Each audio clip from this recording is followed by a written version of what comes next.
Je suis gros, je suis gras, je ne mange que des cochonneries, mais il me fait sentir léger, il n'y a plus de pèse personne. Je vole comme un ULM, comme un décaplan, comme un goéland. Après ce but absolument incroyable du Barcelone, c'est l'égalisation. Oh, je vole, je suis léger, je saute partout. Incroyable, il n'y a plus d'obésité, je ne suis plus gros, je ne suis plus gras, il n'y a que de la tendresse. Quel revue extraordinaire. L'équipe, j'espère que vous allez bien. Aujourd'hui, vous avez capté avec ce commentaire lunaire de Rio sur l'équipe hier, ou pas? Non, parce que tu fermes les yeux ou l'écran est noir. Je suis gros, je suis gras. T'as pas l'impression qu'on parle d'un match de foot, vraiment? Mais donc, qu'on va revenir sur ce fameux Barça PSG. D'ailleurs, direct, j'ai envie de balancer une stat opta. Pas des moindres, Paris est devenu la première équipe française à s'imposer sur la pelouse de Barcelone en Ligue des Champions après 10 rencontres sans victoire, justement, pour les clubs de l'Hexagone. Peut-être le match référence, même si évidemment, faut pas oublier qu'il y a un match retour. On connaît aussi le passé du PSG, 2017, remontada, tu connais? Alors je vais pas en dire plus, on va directement entrer dans le vif du sujet. Les amis, je vais simplement vous rappeler comme d'habitude que la vidéo du jour est sponsorisée par OneFootball, l'application numéro 1 sur toute l'actualité du ballon rond, gratuite. Évidemment, ça change pas, le lien est dispo dans la description. Et au passage, Paris a gagné, donc lâchez votre meilleur pouce bleu. Ça n'a strictement rien à voir, mais il fallait que je trouve un argument. Je voulais d'abord qu'on entame cette vidéo, les amis, avec les quelques unes de quotidiens sportifs qui sont tombés ce matin. Fallait s'y attendre, Mbappé est évidemment la vedette. D'abord en Espagne avec les journaux Pro Madrid. AS nous parle d'ouragan Mbappé. Marca avec un titre d'autant plus fort, Mbappé éclate le Barça. On a clairement voulu mettre en avant son triplé. Du côté de la presse pro Barça, malgré la lourde défaite du Barça justement, on a tenu à souligner la performance de celui qui a pris ses responsabilités, Mbappé évidemment. Mbappé renverse le Barça pour Sport. Un jeu de mots Mbappou Léo pour le Mundo Deportivo, qui le compare évidemment à Messi. Pour les Sportios, la punition est dure mais méritée. Beaucoup de déceptions, tout le contraire en revanche pour les quotidiens français. Le Parisien par exemple, Barcelone 1, PSG 4, comme dans un rêve. Pour le journal L'équipe, pas de célébration, mais une illustration de Piqué complètement dépassé par Mbappé. Le Barça n'a pas réussi à accrocher le PSG. Les Parisiens, eux, ont été galactiques. Différentes unes donc qui je pense resteront gravées. Juste avant de basculer sur le top flop, un petit coup d'œil aux différentes notes justement du journal L'équipe. Logiquement, avec une très large domination du PSG, une note moyenne de 6,9, pour le Barça 3,5. Alors on fait que parler de lui, mais en même temps j'ai envie de dire normal, il a inscrit un triplé. Mbappé évidemment, homme du match hier. Il cherchait encore son match européen, référence au PSG avec les absences de Neymar et de Di Maria. La pression était plus que jamais sur ses épaules, il a su prendre ses responsabilités. Il était partout, un petit coup d'œil justement au pinge intérieur cette fois-ci du journal L'équipe. 6 tirs, 3 buts, 4 dernières passes avant un tir, 66 ballons joués, 80% de duels gagnés, 84% de passes réussies, 3 ballons gagnés, 3 fautes subies et 18 ballons perdus. Bon, c'est pas la meilleure des stats. Donc de belles stats pour monsieur responsabilité mais également des records. Dites-vous quand même pour la petite anecdote que la dernière fois qu'un joueur a inscrit un triplé au Camp Nou, c'était en 97 et c'était un certain, devinez, je pense que vous avez vu la stat, Andriy Shevchenko, l'Ukrainien. Au passage, ce record est pour lui. Il est le premier joueur à inscrire un triplé face à Barcelone en phase à élimination directe de la Ligue des Champions. Voilà, ça fait beaucoup. Forcément, il a été élu homme du match et reparti avec un trophée, mais aussi avec le ballon. Alors bien sûr, pour faire une telle performance, il y a le côté individuel, mais il faut aussi être entouré. C'était le cas hier, un duo a tout simplement maîtrisé le milieu de terrain, Verratti-Paredes, forcément. C'était un régal, tant dans la récupération que dans les transitions vers l'avant. L'Argentin d'ailleurs a été impliqué sur 2 des 4 buts parisiens. Verratti, bon, est-ce qu'il a vraiment besoin de parler de Verratti? Rien à dire. En plus, il a pas écopé du carton jaune qui lui aurait valu une suspension pour le match retour. Enfin, et il faut les souligner, les choix tactiques de Pochettino. Déjà, bon, la composition, il a misé sur un 4-2-3-1, a fait le choix de Keane plutôt que Sarabia. On ne s'y attendait pas forcément. C'était la meilleure décision. L'Italien a posé beaucoup de problèmes à Jordi Alba et a même inscrit son petit but. On n'avait pas encore vraiment vu la différence avec Tourelle. Là, c'était bien le cas. Pierre Ménès d'ailleurs l'a mentionné.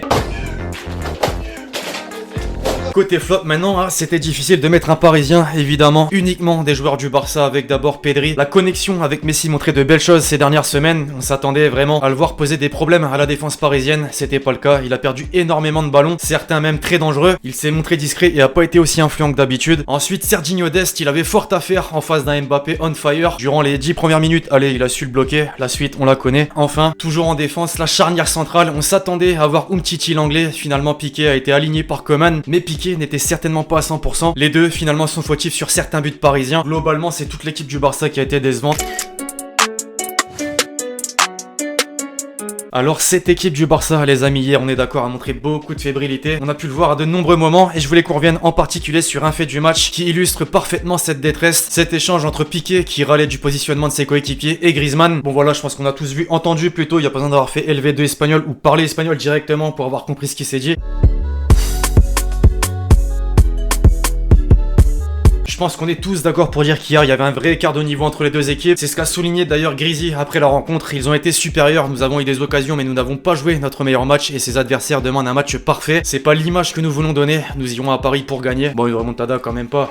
C'est ce qu'on disait en 2017 et c'est ce qui s'est passé. Putain, c'est pas le même contexte, c'est vrai aujourd'hui. Alors il a mis en avant la prestation parisienne mais aussi celle d'un certain Mbappé. Je crois que le PSG a une future très grande star qui va être au niveau de Léo Messi ou de Cristiano Ronaldo. Donc il faut en profiter tous les jours, il faut le féliciter car il a fait un très grand match. C'est fort là pour le coup, est-ce que vous pensez comme lui d'ailleurs? Côté parisien, à présent, tout d'abord Pochettino, il nous livrait une belle anecdote sur Mbappé hier en conf. À l'entraînement, il m'a demandé combien de fois as-tu gagné au Camp Nou? Je lui ai répondu une fois et il m'a dit demain ça sera la deuxième. Et là, à la fin du match, il m'a dit je te l'avais dit. De toute façon, c'était soit ça, la masterclass, ou soit le karma aurait frappé fort. Toujours lui, cette fois-ci sur les antennes d'RMC Sport. Il faut de la modération et se concentrer maintenant sur Monaco. L'insolence quand il a dit ça en direct, j'étais explosé. On fait que de parler de lui depuis le début de cette vidéo. Mbappé, justement sur son avenir, le maillot du PSG est celui qui me tient à cœur. La vérité, c'est qu'il s'agit de réfléchir sur le long terme. J'ai toujours dit que je suis heureux ici. Forcément, on l'interroge directement sur sa prolongation de contrat. Tu prolonges ou tu prolonges pas? La com, c'est sa cam, évidemment, la meilleure réponse possible. Ni oui, ni non. Le capitaine Marquis, lui, a souligné l'importance de reproduire ce genre de performance. On peut faire de belles choses, il faut juste garder cet état d'esprit et pas seulement la sortir dans les grands moments. Il faut cette régularité et garder un vrai niveau de jeu. Il faut s'en servir comme une base et continuer comme ça. Il a tout dit, donc ça, c'était les acteurs. Les absents, maintenant, étaient évidemment derrière leur écran. Neymar, tout d'abord, avec un giga sac et ses jambes à l'intérieur. Il était comme nous, en fait, sur Twitter, par exemple, en félicitant Mbappé. Hat-trick de mon garçon. Di Maria, lui, on a pu le voir dans une vidéo carrément.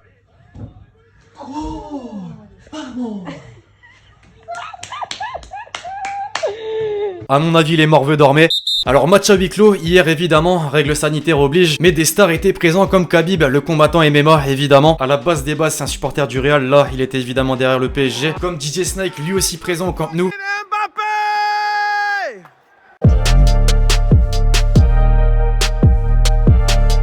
Et donc enfin, pour conclure quand même, l'autre match sur Twitter, Barcelone est tombé bien bas, ils perdent 1-3 et qui rentre? Chris Brown. Je pense qu'on ne se rend pas compte. Ah, Made in Bartomeu, 18 millions d'euros, Braithwaite. Le CM de Winamax avec une énième masterclass. Piqué attend un troisième enfant après que Mbappé lui a fait l'amour toute la soirée. La famille au complet. Le PSG quand Messi a marqué.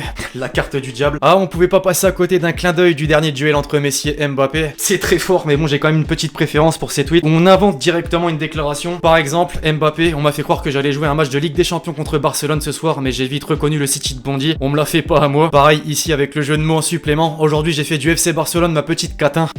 Et un dernier pour la route. Sinon j'ai trouvé que Messi a fait un très bon premier match sous nos couleurs. Et on peut dire aussi malgré le but contre son camp, le penalty évidemment, il n'y avait pas penalty. Bref, voilà l'équipe, c'est tout pour cette vidéo dans laquelle on revenait sur ce fameux Barça PSG qui évidemment restera marqué, gravé je pense. Une équipe qui gagne 4-1 au Camp Nou, c'est pas tous les jours, voilà. Maintenant il y a le match retour. Hâte d'y être au passage, je compte sur vous les amis pour lâcher votre meilleur pouce bleu si vous avez kiffé cette vidéo. Puis d'ici là, on se retrouve très vite sur la chaîne pour de nouvelles vidéos. C'était Lexchi.